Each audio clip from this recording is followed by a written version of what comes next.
농업에 종사하는 인구수가 최근 10년간 급격히 줄고 있는 것으로 나타났습니다.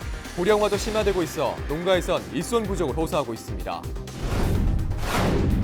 서해선 복선전철 개통을 앞두고 홍성역 주변 개발 사업이 본격화되고 있습니다. 2022년까지 상업시설 등을 조성한다는 계획인데 삽교육 신설 여부가 변수로 떠오릅니다.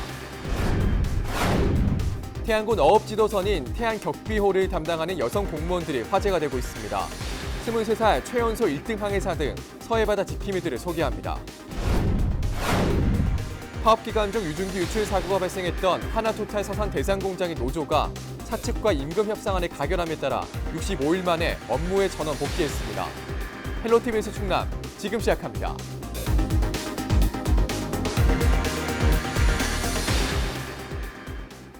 여러분 안녕하십니까? 헬로티비 뉴스 충남입니다. 서해선 복선전철 개통을 앞두고 홍성역 주변 개발 사업이 본격화되고 있습니다.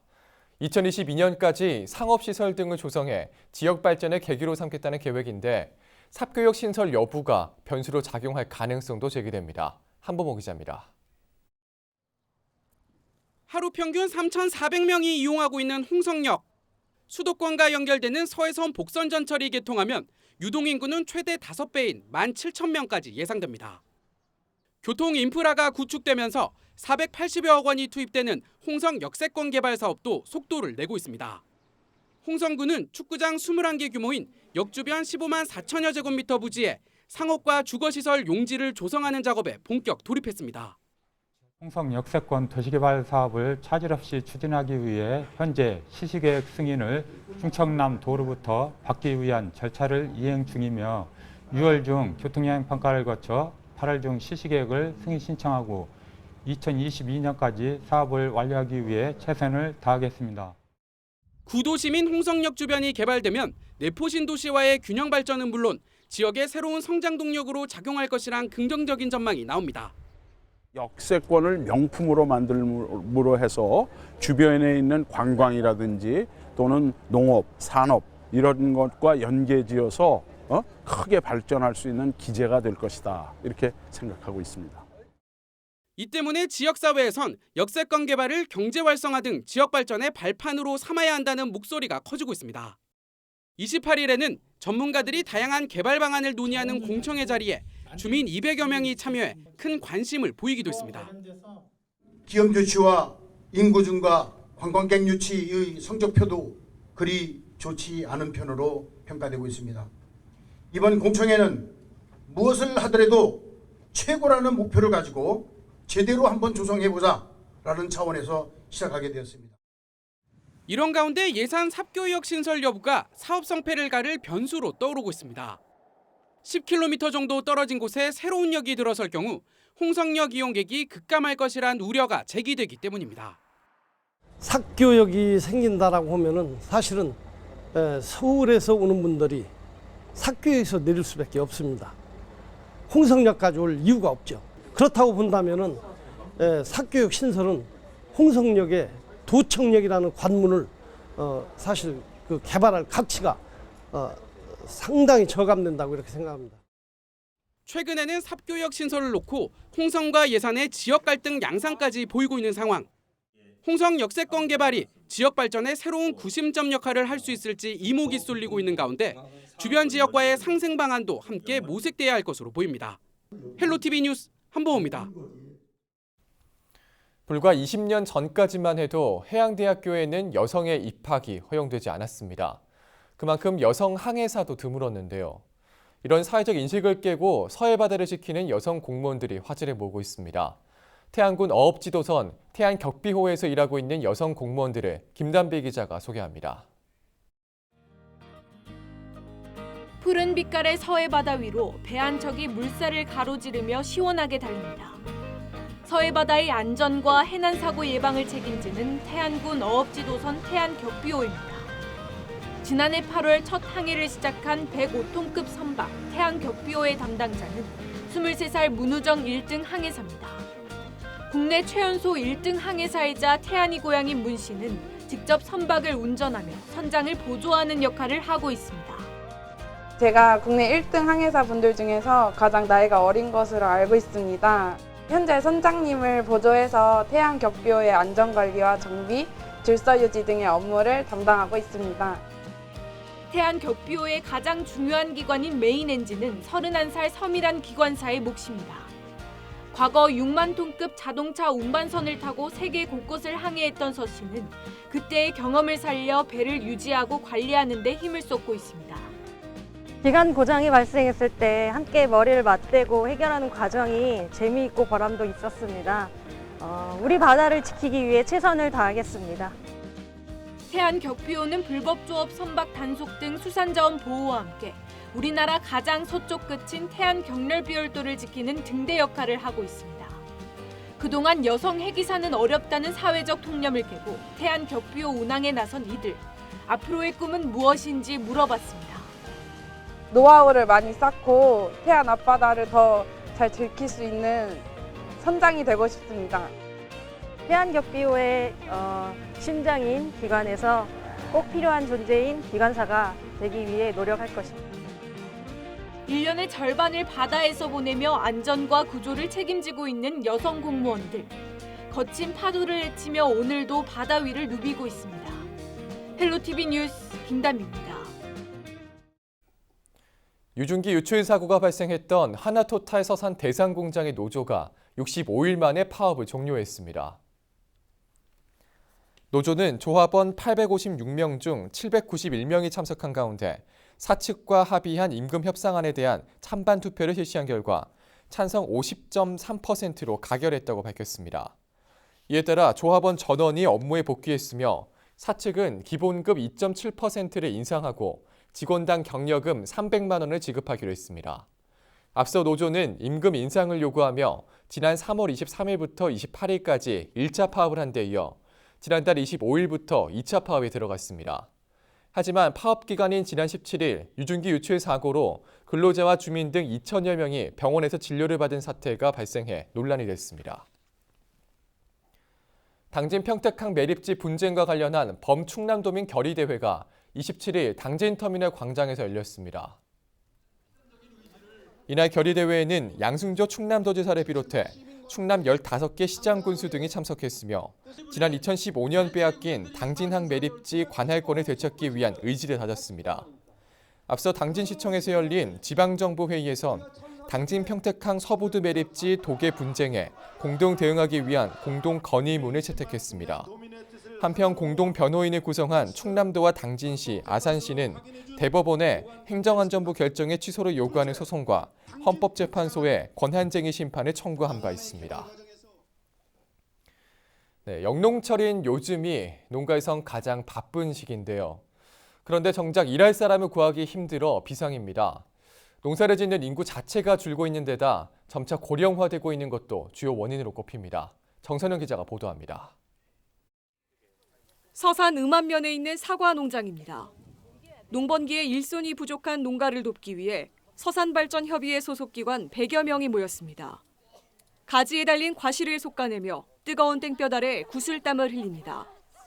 눈으로 확인하고 일일이 가위로 잘라내야 해서 손이 많이 가는 고된 작업입니다.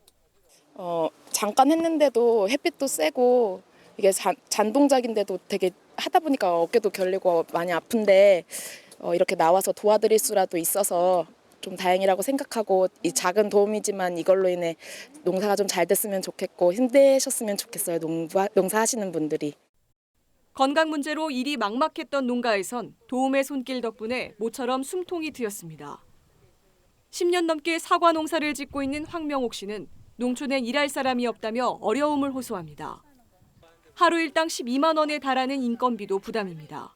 젊은 사람이 없어요. 여기 저희도 보통 한 70, 80이 주기 때문에 제가 여기서 막내라고 해도 과언이 아니니까 노령화가 돼가지고 제일 어렵죠. 농산물 값은 계속 제자리 아니면 떨어지고 있는 상황인데 이제 이 인건비는 계속 상승을 하니까 그리고 또 이 시골에 일할 사람도 없고. 실제로 최근 10년간 농업 인구는 급격히 줄고 있습니다. 충남의 전업 농가 수는 2007년 16만 1천여 가구에서 2016년 12만 8천여 가구로 약 20% 감소했습니다. 농민들의 나이도 점차 고령화되고 있는 추세입니다. 같은 기간 농업에 종사하는 65세 이상 인구의 비율은 33.7%에서 43.7%로 10%포인트 증가했습니다. 상황이 이렇다 보니 지자체에서도 봉사자를 모집하고 열악한 농가에 인력을 지원하는 등 대책을 강구하고 있습니다. 농촌 일손 돕기 창구도 만들었고 전 직원들이 자원봉사를 통해서 조금이나마 농민들의 마음을 위로하고 일도 덜어주려고 노력합니다. 저희들이 마음 써주는 만큼 우리 농민들도 금년도 농사 잘 지으셔가지고요. 가을에 풍년 농사가 되기를 기원드립니다. 일손 부족 문제를 근본적으로 해결하기 위해선 귀농인을 유치하고 청년 농민들을 육성하는 등 농촌 인구를 늘려야 한다는 지적입니다. 또 정보통신 기술을 이용해 작물을 관리하는 스마트팜이나 드론을 활용한 재배 방식 등 사람의 일손을 대체할 수 있는 다양한 농법이 정착돼야 한다는 목소리도 나오고 있습니다. 헬로티비 뉴스 정선영입니다. 앞서 보신 것처럼 농가에선 일손이 턱없이 부족합니다. 농촌의 고령화가 급격히 진행되고 있는 이유도 있지만 농가와 구직자 간의 미스매치 현상도 원인 중 하나인데요. 계속해서 권수경 기자입니다. 일손이 필요한 농가는 많지만 인력은 턱없이 모자란 상황. 일자리가 필요한 구직자와 농가를 연결하는 중간다리 역할이 부족한 것도 하나의 원인으로 꼽히고 있습니다. 실제 농촌 일자리 정보시설이나 사업을 펼치고 있는 지자체는 경북 23개 시군 중 11곳으로 절반도 안 되는 것으로 나타났습니다. 도시의 유휴 노동력을 끌어오는 도농순환 일자리 사업이나 정부에서 지원하는 외국인 계절 근로자 사업 등도 있지만 농가에 필요한 인력 수요엔 못 미칠 뿐더러 농업 전문성이 부족한 탓에 큰 도움이 되지 못한다고 말합니다. 오면 또 막 이렇게 우리가 챙겨줘야 되는 부분도 있으니까 아무래도 제대로 된 일을 할 수 있는 사람을 원하겠죠. 이렇다 보니 일이 몰릴 땐 민간업체나 동네에서 아름아름 구해 급한 불을 끄고 있습니다. 이마저도 하루 10만 원이 훌쩍 넘는 인건비 때문에 쉽지 않습니다. 도시 지역 같은 경우는 사실 인력 사무소라든지 아줌마 수고소라든지 이런 데 많겠지만 농촌 지역은 옆집 아줌마를 통해가지고 서로 이제 알아매가는 게 더 많죠. 농업 인구가 줄고 고령화 현상이 두드러지면서 일손 부족 문제는 해마다 심화되고 있습니다.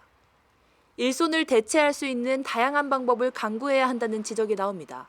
크게 봐서는 최근에 4차 산업혁명 기술을 이용한 그 스마트 농업들을 활용해서 좀 농업 노동력을 절감할 수 있는 그런 방안들을 계속 만들어 나가는 한편, 또 이제 농가 조직화, 생산자 조직화를 통해서 좀 농업 노동력들을 좀 효율적으로 좀 같이 연계해서 활용하는, 통합적으로 활용하는 그런 방안들을 좀 만들어 나가야 될 것 같습니다.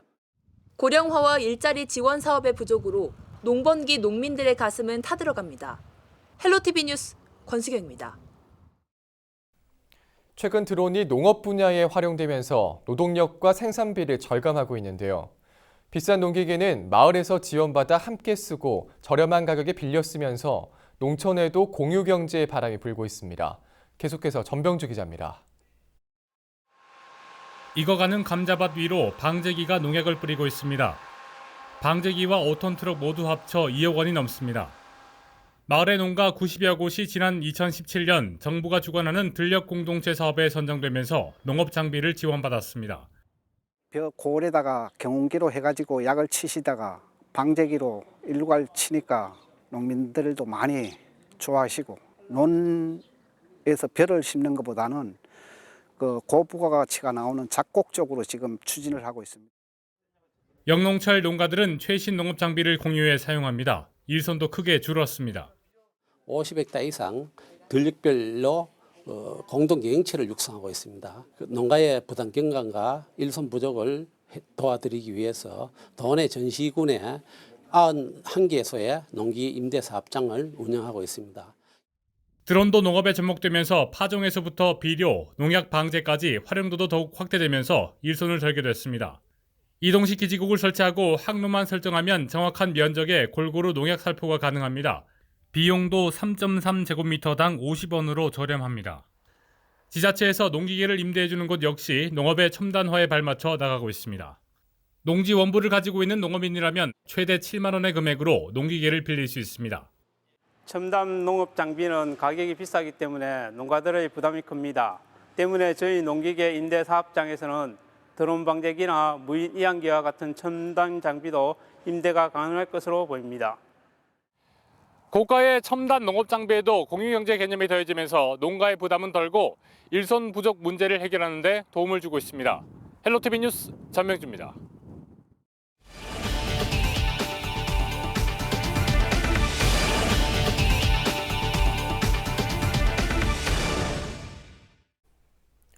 얼마 전 의정부에서 발생한 일가족 살해 사건의 충격이 가시지 않고 있습니다. 전문가들은 이 사건이 이따금씩 발생하는 아동학대 사건과 크게 다르지 않다고 보고 있는데요.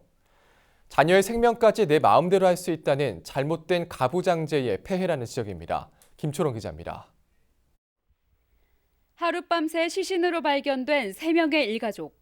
누구의 범행인지 또 왜 그런 짓을 저질렀는지 여전히 미궁인 가운데 국과수의 1차 부검 결과는 범인을 아버지 A씨로 지목했습니다. 아버지가 딸과 아내를 흉기로 살해했다는 겁니다.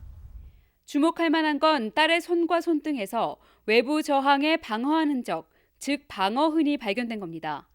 딸이 마지막까지 살려고 했다는 것을 방증하는 셈인데 범죄 심리 전문가들은 이 같은 부검 결과에서 왜곡된 가부장제를 읽습니다.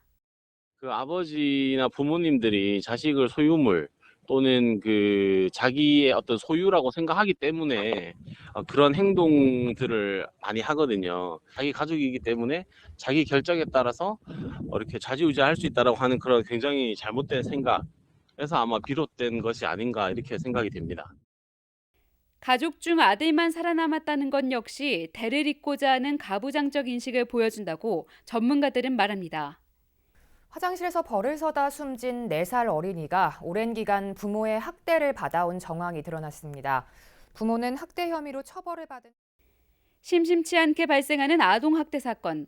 경기도에서만 지난해 5,700여 건, 최근 3년간 32% 증가했습니다. 학대 가해자의 80% 이상은 부모들이었습니다. 이 역시 가부장제의 폐해라는 분석입니다.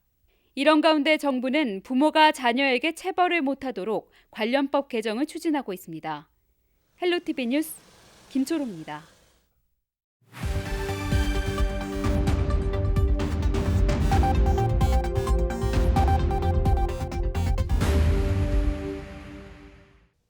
시청자 여러분 안녕하세요. 주민 여러분의 교통안전을 책임지고 있는 당진경찰서 교통조사계 김혜진 경사입니다.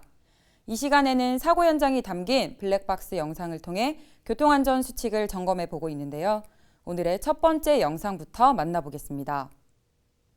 지난 2월 홍성의 한 도로, 블랙박스 차량이 커브길을 돌자마자 경운기가 나타나는데요. 이를 추월하려는 순간 경운기가 좌회전을 하면서 그대로 충돌합니다. 이 사고로 인해 경운기 운전자는 중상을 입었는데요. 굽은 길, 커브길은 원심력에 의해 차가 쏠리는 힘이 생기기 때문에 반드시 감속 운전을 해야 합니다. 방금 보신 영상에서처럼 갑자기 장애물이 나타나는 경우도 있어 각별한 주의가 필요합니다. 계속해서 다음 영상 보시죠. 지난 2월 예산의 한 도로에서 일어난 사고입니다.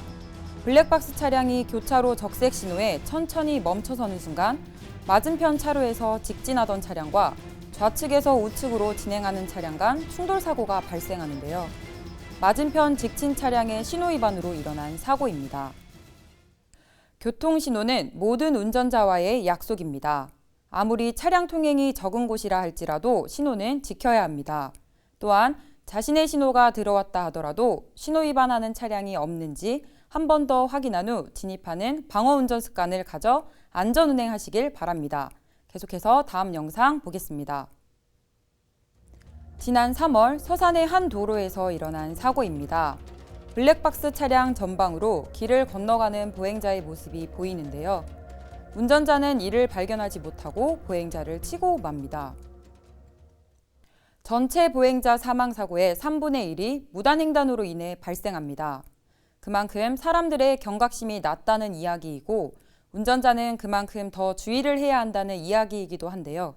무단횡단은 언제 어디서 어느 경우에라도 절대 금물이라는 점 꼭 명심하시길 바랍니다.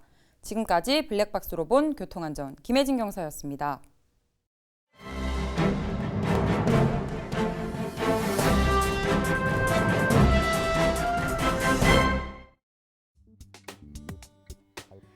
브리핑 먼저 굿모닝 충청 기사입니다.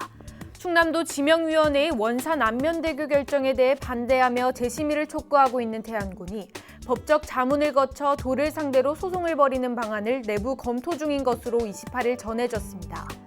도 지명위원회의 의결 과정에 중대한 하자가 있다는 건데 민선 7기 들어 도와 일선시군 사이에 벌어지는 첫 소송전이 될 가능성이 커 주목됩니다. 앞서 도 지명위원회는 지난 21일 보령시와 태안군, 충남도의 의견과 전혀 다른 제4의 대안으로 원산 안면대교를 의결한 바 있습니다. 가 군수는 24일 집무실에서 긴급회의를 갖고 이번 결정은 양 지자체의 의견을 듣지 않은 것으로 공간정보의 구축 및 관리 등에 관한 법률을 위반한 것이라며 6만 4천여 군민을 무시하고 우롱한 처사라고 목소리를 높였습니다. 군이 문제 삼고 있는 대목은 도 지명위원회가 원산 안면대교에 대한 의견을 해당 시군에 묻지 않았다는 건데요. 그동안 논의됐던 안이 아닌 전혀 새로운 명칭을 의결한 만큼 그 과정에서 해당 시군의 의견을 묻지 않은 것은 중대한 문제라는 것입니다. 문제는 도가 재심의를 요구를 수용할 가능성이 현재로선 없어 보인다는 건데요. 실제로 양승조 지사는 27일 오전 도청에서 안면 고남 발전 협의회와 이장단 협의회 등으로 구성된 충남도 지명위원회 결정반대 대책위원회와 면담을 가진 자리에서 만약 재심을 하게 된다면 보령 시민도 반발하게 된다며 난색을 표했습니다. 계속해서 충청투데이 기사입니다. 홍성군 의회가 인접한 보령 석탄 화력발전소의 대기오염 문제를 더는 두고 볼 수 없다며 대응에 나섰습니다. 28일 홍성군 의회에 따르면 보령 화력 등 배출 미세먼지 및 유해물질 피해 대책 마련을 위한 특별위원회는 30일 보령시청과 보령화력, 보령가축 분뇨 처리시설 등 현장을 방문합니다. 홍성군 의회에 따르면 광천 은하면은 보령화력과 인접해 있음에도 행정구역이 다르다는 이유로 환경오염 피해에 대한 대책이 전무한 상황인데요. 현재 발전소 주변 지역 지원에 관한 법률에 따라 보령화력 반경 5km 이내 보령시 주포, 주교, 오천, 천북면 주민들에게는 지역민 고용과 발전기금 지원금 등이 지원되고 있지만 인접한 홍성군민은 아무런 지원을 받지 못하고 있습니다. 보령화력에 인접한 홍성군 은하면 장청리 주민들은 피해를 고스란히 보고 있는데도 대책이 없다고 성토하고 있는데요. 박대규 장청리 이장은 연합뉴스 통화에서 여름이 되면 바람 방향이 바뀌면서 보령화력 굴뚝에서 나오는 수증기가 우리 마을 쪽으로 향한다며 미세먼지에 보령 지역 대형 축사에서 넘어오는 악취까지 여름에도 창문을 열어놓지 못하고 있다고 토로했습니다. 군의회는 현장 방문을 통해 광천, 은하, 서부, 결성명 등 보령시와 경계 지역인 홍성군 주민들의 피해 현황과 보령화력 원자재 관리 실태 등을 확인할 계획입니다. 지금까지 신문 브리핑이었습니다. 앞으로 소방관이 폭행할 경우 무관용 원칙이 적용돼 처벌이 강화됩니다. 충남소방본부는 지난 12일 새벽 술에 취해 119 구급대원에게 폭력과 성추행을 가한 40대 남성 등 소방관 폭행 사범에 대해선 무관용 원칙을 적용하고 사법 처리할 방침이라고 밝혔습니다. 최근 3년간 도내에서 소방공무원이 폭행한 사건은 33건으로 모두 술에 취한 상태에서 발생한 것으로 조사됐습니다. 현행 소방기본법에 따르면 소방공무원에게 폭행 또는 협박 등을 행사해 소방활동을 방해할 경우 5년 이하의 징역 또는 5천만 원 이하의 벌금에 처해지게 됩니다.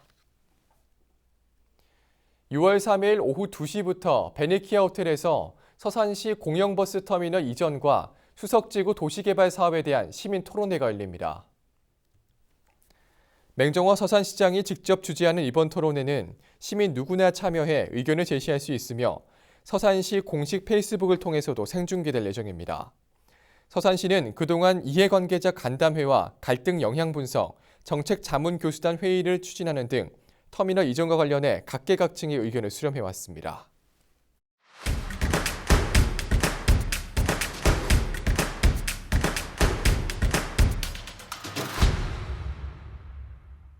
충남도교육청이 진행하고 있는 진로 체험버스가 28일 태안 고남초등학교에서 열렸습니다. 학생들은 이날 해양 분야 박사에게 바다 이야기를 듣고 직접 갯벌을 탐사해보는 체험 기회를 가졌습니다. 진로 체험버스는 체험 기회가 부족한 도내 농산어촌 소규모 학교를 대상으로 진행되며 오는 11월까지 초중학교 16곳에서 실시됩니다. 서산시와 의용소방대 연합회가 28일 주택용 소방시설 보급을 위한 업무 협약을 체결했습니다. 이번 협약으로 시는 예산 8억 원을 들여 소방대 연합회와 함께 소화기 15,000대, 감지기 47,000여 대를 모든 주택에 설치하기로 했습니다. 이번 행사는 최근 증가하고 있는 주택 화재로 인한 인명과 재산 피해를 방지하기 위해 마련됐습니다. 예산군 보건소가 28일부터 이틀 동안 장애인과 재가 암 환자 가족을 위한 나들이를 진행합니다. 이날 프로그램에 참여한 가족들은 28일에는 예산 황새공원을 방문했으며 다음 날엔 예당호 출렁다리를 돌아볼 예정입니다. 이날 행사는 환자와 가족들에게 치유와 위로의 시간을 제공하기 위해 마련됐으며 보건소는 환자 가족들이 스트레스를 해소할 수 있도록 다양한 프로그램을 진행할 방침입니다. 청양군 농업기술센터가 핵과류에서 발생하는 자두곰보병에 대한 주의를 당부하고 나섰습니다. 자두곰보병은 복숭아와 살구, 매실나무 등에서 발생하는 것으로 잎이나 과실에 원형 반점 형태가 나타납니다. 병이 발생하면 최소 3년 동안 작물 재배가 불가능하기 때문에 군 농업기술센터는 진딧물 방제와 농기구 소독 등이 중요하다고 전했습니다. 당진시가 6월 한 달 동안 무단방치 자동차에 대한 신고 기간을 운영합니다. 대상은 공공용지나 타인의 토지에 장기간 방치한 차량으로 먼저 자진 처리를 유도하고 이를 이행하지 않을 시 강제 폐차 절차를 밟게 됩니다. 당진 지역 차량 무단방치 건수는 지난해 95건으로 해마다 늘고 있으며 시는 위법 행위에 관해 형사처벌 등 조치를 취할 계획입니다. 지금까지 25초 뉴스였습니다.